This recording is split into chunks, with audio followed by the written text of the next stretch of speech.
BNP অথবা আওয়ামী লীগ অথবা অন্য কোনো রাজনৈতিক সংগঠনগুলোর এই 45-50 বছরের মধ্যে আমাদের যে জেনারেশন গুলোকে বোঝাতে সক্ষম হয়েছে যে ওলামায়ে কেরাম রাজনীতি জানে না, ওলামায়ে কেরাম রাজনীতি করতে জানে না, করেওনি। কিন্তু ওলামায়ে কেরামরাই হক রাজনীতি করছে কিনা আমাদের আকিবেরদেরকে দেখেন, ওনারা হকের উপর রাজনীতি করে গেছে। ব্রিটিশ খেলা আন্দোলন ওলামায়ে কেরাম করে গেছে। পাকিস্তান থেকে আমাদের দেশকে মুক্ত করার পিছনে ওলামায়ে কেরামের সবচেয়ে বেশি মেধা কাজ করেছে।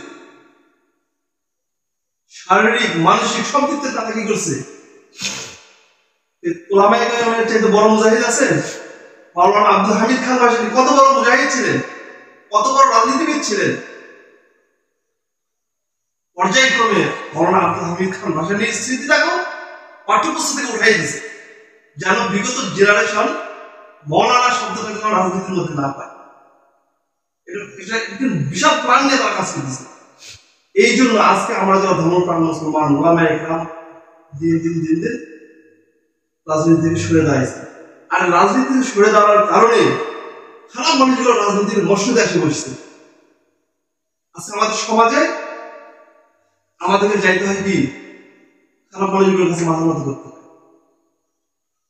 আমরা তো যাই আমাদের যারা ওলামায়ে কেরাম তাদের শরণাপন্ন হবে।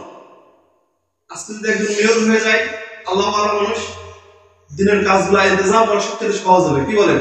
তাই না? আজকে যদি একজন এমপি যদি হয়ে যায়, আল্লাহ ওয়ালা, দিনের কাজ মাহফিল করার জন্য অনুমতি লাগবে, দিনে কোনো কাজ করার জন্য অনুমতি লাগবে না। দিনের উপর যদি কোনো ধাপ্পাবাজি আসে রাষ্ট্রীয়ভাবে সেটাকে কি করে প্রতিরোধ করা লাগবে, তারা করবেন। কিন্তু আজকে এই জায়গাগুলোতে বাতিলরা বুঝে থাকার কারণে, দিন না বুঝার কারণে তারা দিনের কি হয় মানে বাতিলের পক্ষ হয়ে তারাই দিনকে আটকাই রাখে। এই জন্য আমাদেরকে সাহেব দিনের ঝান্ডায় একটা ঝান্ডা নিয়ে আমাদের মেসেজ পৌঁছাই দিচ্ছে। এই মেসেজটা আমাদেরকে জনতার মাঝে পৌঁছাইতে হবে।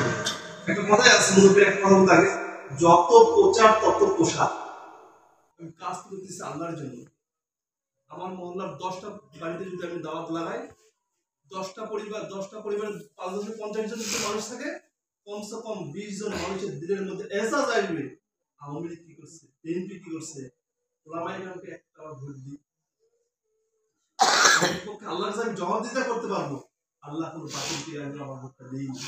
500 টাকার কাছে আমি আমার ভোটটাকে বিক্রি করে দেয়নি, আমার ইজ্জত সম্মান আমার ইমানকে বিক্রি করে দেয়নি। বোঝানোর তরতিবটা যদি আমরা করতে পারি, আর আজ থেকে যদি মেহনত করতে পারি, এই ইউনিয়নের মধ্যে আল্লাহর রহমতে বলে খিলাফতের মজলিসের মানে ভোটের প্রচার প্রসার শুরু হয়ে যাবে ইনশাআল্লাহ। সমস্ত কর্ণে আমার জাত তো আমার আল্লাহ, এই জন্য ইখলাসের সহিত আজ থেকে মেহনত করবো ইনশাআল্লাহ। এগুলো আমি আমার সংক্ষিপ্ত বক্তব্য শেষ করলাম।